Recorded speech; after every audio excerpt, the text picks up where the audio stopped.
নমস্কার, আমি মানস বিশ্বাস। এমবি ম্যাথ ক্লাসে সকলকে স্বাগত।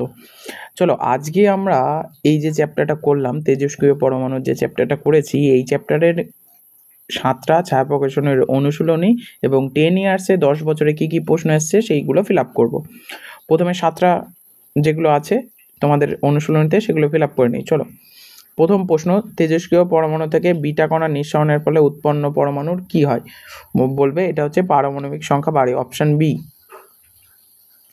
পারমাণবিক সংখ্যা বাড়ে। 2 নম্বর, আলফা কণার উপস্থিতি, এটা হচ্ছে 2টি প্রোটন ও 2টি নিউট্রন, তাহলে অপশন সি হবে সেকেন্ডের উত্তর। ক্যান্সার চিকিৎসায় ব্যবহৃত হয় কোনটা? ক্যান্সার চিকিৎসায় হচ্ছে তেজস্ক্রিয় কোবাল্ট ব্যবহার করা হয়। আলফা বিটা কণার আয়নায়ন ক্ষমতা, আমরা জানি আয়নায়ন ক্ষমতা আলফা বিটা গামা হয়, একমাত্র ভেদন ক্ষমতায় গামা বেশি হয়, তাছাড়া সবগুলোতে আলফা গ্রেটার দেন হয়। তেজস্ক্রিয় মৌল থেকে নির্গত বিটা রশ্মি হলো ইলেকট্রন কণার স্রোত, তাহলে অপশন এ। আচ্ছা, আলফা বিটা গামার ভেদন ক্ষমতা জানি সবচেয়ে বেশি গামার হয়, তাহলে গামা বিটা আলফা, এইটা option B, gamma beta alpha. আচ্ছা, ভর ত্রুটি হলো ড্যাশ ইন্টু মোট ভর, এটা হবে স্থির নিউক্লিয়াসের ভর, এখানে হবে স্থির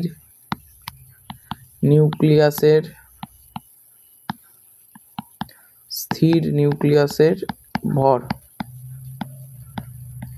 বলতে পারলাম। গামা রশ্মি হলো ক্ষুদ্র তরঙ্গ দৈর্ঘ্যের ড্যাশে হয়ে যাবে তড়িৎ চুম্বকীয় হলো 1 নম্বর। আলফা রশ্মি, এটা সত্য না মিথ্যা? উত্তর হবে হ্যাঁ, সত্য। সূর্যের মধ্যে নিউক্লিয় বিভাজন হয়, ভুল, সূর্যের মধ্যে হয় নিউক্লিয় সংযোজন। কোন পরমাণু নিউক্লিয়াস থেকে আলফা কণা নির্গত হলে পরমাণু ক্রমাঙ্ক কত কমবে? পরমাণু ক্রমাঙ্ক জানি 2 কমে, 2 একক, তাহলে অপশানে 2 একক কমে, আর উপরে ভর সংখ্যা 4 কমে। পারমাণবিক শক্তি একটি শান্তিপূর্ণ ব্যবহার লেখো। একটা শান্তিপূর্ণ ব্যবহার হচ্ছে, ধরো ঔষধ তৈরিতে ব্যবহার করা হয়, ঔষধ তৈরিতে।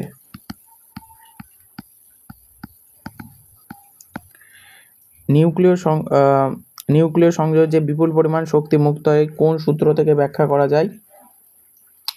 এটা হচ্ছে আইনস্টাইনের, নিউক্লিয় মুক্ত হয় কোন সূত্র থেকে? আইনস্টাইনের E = mc স্কোয়ার, এই সূত্র, এটা হচ্ছে আইনস্টাইনের সূত্র, E = mc স্কোয়ার, এখান থেকে ব্যাখ্যা করা যায়।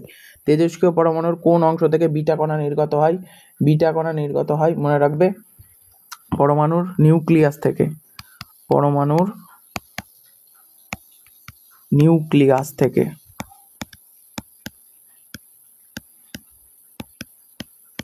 আচ্ছা, কোন ধরনের নিউক্লিয় বিভাজন সূর্যের শক্তির উৎস? মনে রাখবে, সূর্য দন্তের স দিয়ে শুরু, সংযোজনও দন্তের স দিয়ে শুরু, তাহলে উত্তর হবে সংযোজন। কি সংযোজন? নিউক্লিয় সংযোজন।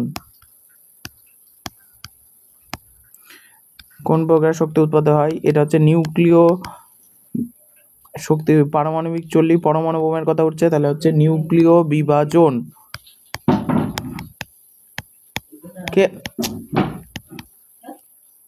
নিউক্লিয় বিভাজন। 7 নম্বর, একটি প্রাকৃতিক তেজস্ক্রিয় মৌলের উদাহরণ দাও। একটি প্রাকৃতিক তেজস্ক্রিয় মৌল হচ্ছে রোডিয়াম।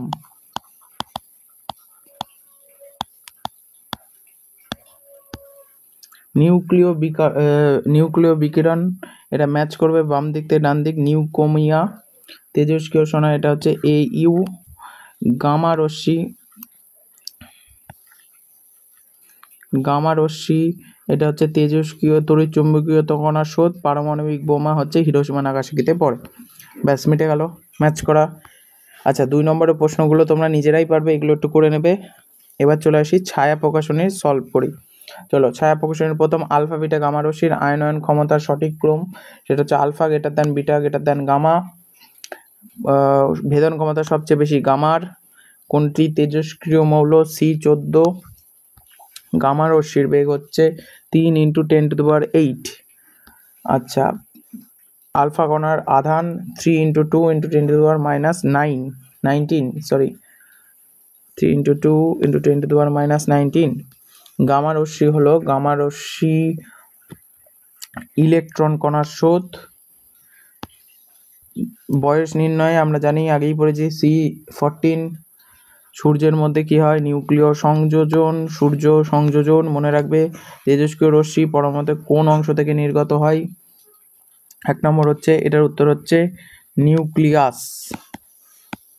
1 নম্বরের উত্তর হচ্ছে নিউক্লিয়াস। আচ্ছা, তারপরে 2 নম্বর, নিউক্লিয় সংযোজন যে শক্তি মুক্ত হয় সেটাই মুক্ত হয়, তার উৎস কি? উৎস হচ্ছে পরমাণুর ভর ত্রুটি। পরমাণুর ভর ত্রুটি। তেজস্ক্রিয় রশ্মি কত প্রকারের রশ্মি হয়? তেজস্ক্রিয় রশ্মি হয় 3 প্রকার। তারপরে কোন তেজস্ক্রিয় রশ্মি ধনাত্মক তড়িৎগ্রস্ত হচ্ছে আলফা কণা, ঋণাত্মক বললে বিটা, ধনাত্মক বললে আলফা, ঋণাত্মক বললে বিটা। একটি আলফা কণার ভর বিটা কণার ভরের কত গুণ? সেটা হচ্ছে 4 গুণ। ক্লিয়ার হলো এই কটা? চলো পরে, তেজস্ক্রিয় পরমাণুর কোন অংশ থেকে বিটা কণা নির্গত হয়? আগেও পড়েছি আমরা, সেটা হচ্ছে নিউক্লিয়াস থেকে নির্গত হয়। নিউক্লিয়াস। আচ্ছা, কোন শক্তির প্রভাবে নিউক্লিয়াসের মধ্যে প্রোটন ও নিউট্রন একসঙ্গে থাকে? এটা হচ্ছে নিউক্লিয় বন্ধন শক্তি। নিউক্লিয় বন্ধন শক্তি। আচ্ছা, নিউক্লিয় সংযোজন বিভাজনের মধ্যে কোনটিতে শতকরা বেশি ভর শক্তিতে রূপান্তরিত হয়? সেটি হচ্ছে এই দুটোর মধ্যে অবশ্যই সবচেয়ে বেশি হচ্ছে নিউক্লিয় বিভাজন। বিভাজনে সবচেয়ে বেশি নির্গত হয়। আলফা বিটা ভেদন ক্ষমতার অনুপাত। ভেদন ক্ষমতার অনুপাত হচ্ছে 1:100:1000। এগুলো সব আমরা কিন্তু আগেই করেছি। আলফা রশ্মি ড্যাশ আধানবাহী কণার স্রোত। এটা হচ্ছে ধনাত্মক আধানবাহী কণার স্রোত। এটা হচ্ছে, এর মধ্যে কি থাকে? পোলোনিয়াম। এটা পিও মানে হচ্ছে পোলোনিয়াম। এখানে হচ্ছে 218, এটা হচ্ছে 84। আচ্ছা, পরমাণু ড্যাশ একক বৃদ্ধি পায়, সেটা হচ্ছে 1 একক বৃদ্ধি পায়। আলফা কণা কত গুণ? এটা হচ্ছে আলফা কণা ভরের প্রায় 4 গুণ, সত্য। আচ্ছা, এটাও সত্য, 4 একক কমে, নিচে 2 একক কমে। ভৌত রাসায়নিক বিঘটন প্রক্রিয়ায় তেজস্ক্রিয় নিষ্করণ হতে পারে না, এটাও সত্য। তেজস্ক্রিয়ত নিউক্লিয়াসের ধর্ম, এটাও সত্য। গামা রশ্মি নিঃসরণ ফলে আদি নিউক্লিয়াসের ধর্ম পরিবর্তন, নতুন নিউক্লিয়াস জন্ম দেয়, একদম ভুল কথা। গামা রশ্মিতে কোনো রকম পরিবর্তন হয় না। তাহলে একমাত্র অপশন 5-এরটাই হয়ে গেল মিথ্যা। আচ্ছা, এই পার্থক্য বা এই বড় বড় প্রশ্নগুলো আশা করি তোমরা পেরে যাবে। এগুলো সব কমন দেওয়া আছে বা এগুলো পড়লে পাওয়া যাবে। এই চ্যাপ্টারটা থেকে এবার বলি 10 ইয়ার্সে কী আছে। এই চ্যাপ্টার থেকে টোটাল মার্কস আসবে 5 মার্কস। এই 5 মার্কসের প্রশ্নগুলো দেখো কি এসছে। 2017 সালে আয়নায়ন ক্ষমতা আমরা জানি, একদম চোখ বন্ধ করে আলফা বিটা গামা এরা মারবো। শুধু ভেদন ক্ষমতা হলে গামাটা আগে আসবে, ভেদন ক্ষমতায় গামা আগে আসে। আচ্ছা, তাছাড়া সব সময় আলফা আগে থাকবে, alpha greater than beta greater than gamma. এই দেখো অপশান এ। তেজস্ক্রিয় মৌল থেকে বিটা রশ্মি নির্গতন হচ্ছে, বিটা রশ্মি হচ্ছে ইলেকট্রন কণার স্রোত। তেজস্ক্রিয় পরমাণু থেকে বিটা কণা নিঃসরণ হলে পরমাণুর কি হয়? পারমাণবিক সংখ্যা বাড়ে। কারণ আমরা জানি আলফা বেরোলে ওপরে 4 কমে, নিচে 2 কমে। বিটা বেরোলে কি হয়? বিটা বেরোলে হচ্ছে নিচে 1 বাড়ে, ওপরে যা ছিল সেম থাকে, মানে যা থাকে তাই সেম টু সেম, এখানে কোনো পরিবর্তন হয়, শুধু এখানে। আর গামা বেরোলে এখানে যা থাকে এখানে সেম টু সেম হয়ে যায়, কোনো পরিবর্তন হয় না, পারমাণবিক সংখ্যা বাড়ে। আচ্ছা, এবার চলে আসি হচ্ছে 2020-তে কি প্রশ্ন এসেছে দেখো। আলফা কণার উপস্থিতি কি? আলফা কণা হচ্ছে 2টি প্রোটন ও 2টি নিউট্রন। আলফা কণা 2020-তে প্রশ্ন এসেছে।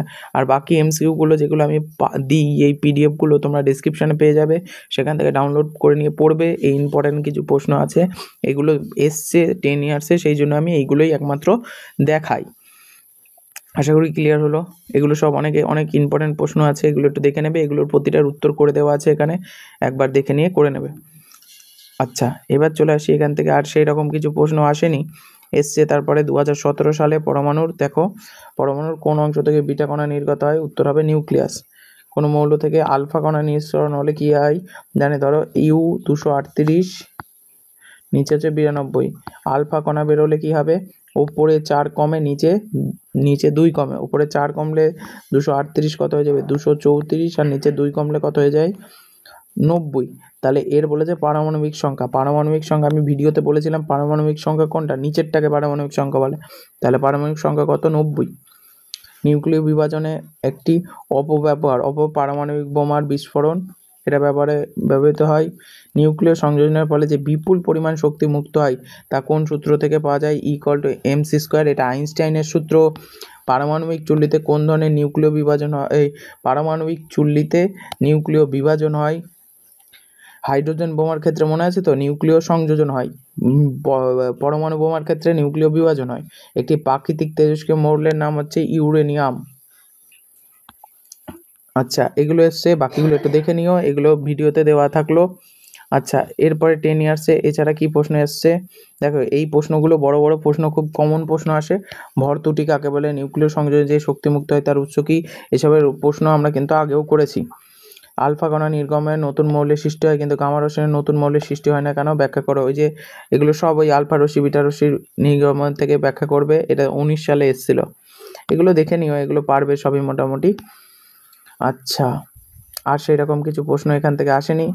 তো এই যেগুলো করিয়ে দেওয়া হয়েছে এবং যে প্রশ্নগুলো ভিডিও পিডিএফে দেওয়া আছে সেগুলো অবশ্যই দেখবে, কোনো প্রবলেম হলে কমেন্টে জানাবে।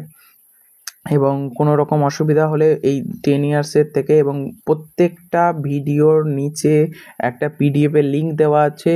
পিডিএফের লিঙ্ক থেকে তুমি ভিডিওর যে টপিকগুলো আলোচনা করা হয় সেগুলো তুমি কিন্তু